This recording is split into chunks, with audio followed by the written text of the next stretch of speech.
2 घण्टा बित्छ, डाक्टरले बताउँदैन। हार्टबिट घट्छ र सास बिस्तारै बिस्तारै बन्द हुन्छ। हाम्रो सरकारको ध्यान आकर्षण नभएको कारणले गर्दा यस्तो घटनाहरू घटिरहेको छ।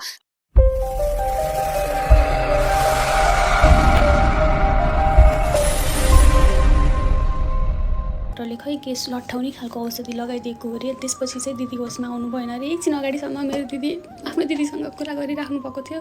एकछिनमा त्यस्तो डेथवाला न्युज आयो। हामी पनि अझसम्म विश्वासै लागेको छैन के। साथीहरू, यस्ता घटनाहरू हाम्रो देशमा प्रत्येक दिन घटिरहेको छ र यो कसको कारणले गर्दा घटिरहेको छ? के डाक्टरको कारणले गर्दा घटिरहेको छ कि हस्पिटलको कारणले गर्दा घटिरहेको छ कि पेसेन्ट बिरामीको लापरवाहीको कारणले गर्दा यस्तो घटनाहरू घटिरहेको छ कि हाम्रो सरकारको ध्यान आकर्षण नभएको कारणले गर्दा यस्तो घटनाहरू घटिरहेको छ र यो प्रत्येक दिन घटिरहेको छ र यसको संख्या दिन प्रतिदिन बढिरहेको छ र यो कबसम्म यस्तो घटनाहरू हाम्रो देशको हस्पिटलहरूमा घट्छ र हाम्रो देशका निर्दोष जनताहरू यसरी पीडित हुनु पर्छ? साथीहरू, यो घटना हो नेपालगञ्जको शिला श्रेष्ठको। उहाँको बच्चेदानीमा मासु पलाएको थियो। केयर सिटी हस्पिटल नेपालगञ्जमा त्यसको अपरेसन हुन्छ र अपरेसन भएको 2 महिनापछि उनको पेटमा पेन हुन्छ, दर्द हुन्छ र उहाँ अपरेसन भएको दिनदेखि लगभग 2 महिनासम्म उहाँ डाक्टरको फलोअपमा रेगुलर चेकअप गराइरहेकी थिइन् र उनको त्यो पेन बिस्तारै बिस्तारै बढिरहेको थियो। एक दिन डाक्टरले उनलाई हस्पिटलमा बोलाउँछन् र उनी केयर सिटी हस्पिटल नेपालगञ्जमा जान्छ अनि डाक्टरले भन्छन् केही छैन, सबै ठिक छ, म हेर्छु के प्रब्लम हो भनेर। अनि डाक्टरले अपरेसन गर्नको लागि उनलाई एनेस्थेसिया दिन्छ। एनेस्थेसिया दिने क्रममा उनको हार्टबिट घट्छ र सास बिस्तारै बिस्तारै बन्द हुन्छ। उनको डेथ हुन्छ। 2 घण्टा बित्छ, डाक्टरले बताउँदैन। उनको श्रीमानले सोधेपछि मेरो श्रीमतीलाई के भएको हो र के कन्डिसन छ, सास चलिरहेको छ कि छैन भनेर सोधेपछि बल्ल डाक्टरले बताउँछन् कि सास छैन, चलेको छैन। अब कुरा के छ भने यस्तो लापरवाही डाक्टरहरूबाट किन भइरहेको? जुन महिलाले आफ्नो श्रीमानलाई स्कुटरमा बसालेर हस्पिटल आफै स्कुटर चलाएर पुगेकी थिइन् अनि उनको 2 घण्टापछि मृत्यु भएको छ भन्ने खबर बाहिर आउँछ। एउटा नर्मल व्यक्तिको यस्तो चेक जाँच गर्दा एनेस्थेसिया कुन प्रकारले डाक्टरले दिन्छ कि उहाँको मृत्यु हुन्छ? साथीहरू, एउटा मैले भिडियो बनाएको थिएँ अस्ति भैरवा मेडिकल कलेजमा जुन घटना घटेको थियो विद्यावती कोइरीको साथमा, त्यसको बारेमा हजुरहरूलाई थाहा होला।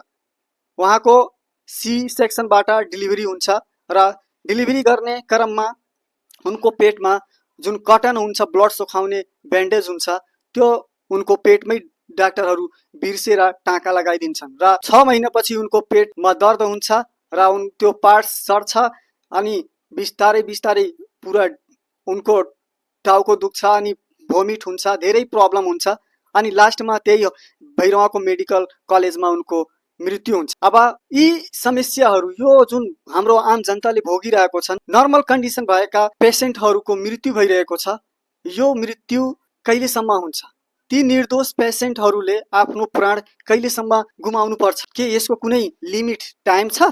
के यस्तै सधैँ चल्ने हो त कि यसको माथि सरकारले केही एक्सन लिन्छ? शिला श्रेष्ठको एनेस्थेसिया दिएको क्रममा उनको मृत्यु हुन्छ। विद्यावतीको सी सेक्सन गर्ने क्रममा पेटमा कटन छोडेर बॉडी पार्ट सडाएर मृत्यु हुन्छ।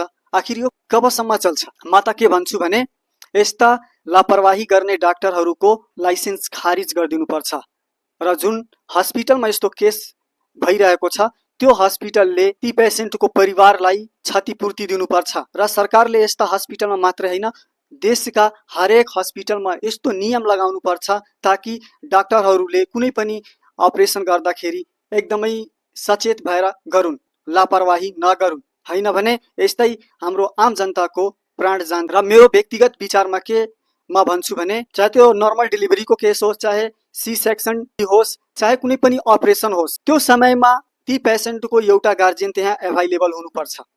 त्यो हरेक कुराको हरेक एक्टिभिटिजको उसलाई थाहा हुनुपर्छ कि डाक्टरले के गर्दैछ। मेरो व्यक्तिगत विचार हो। अब हजुरहरूको के विचार छ? कि हाम्रो सरकारले यस्तै गर्छ त?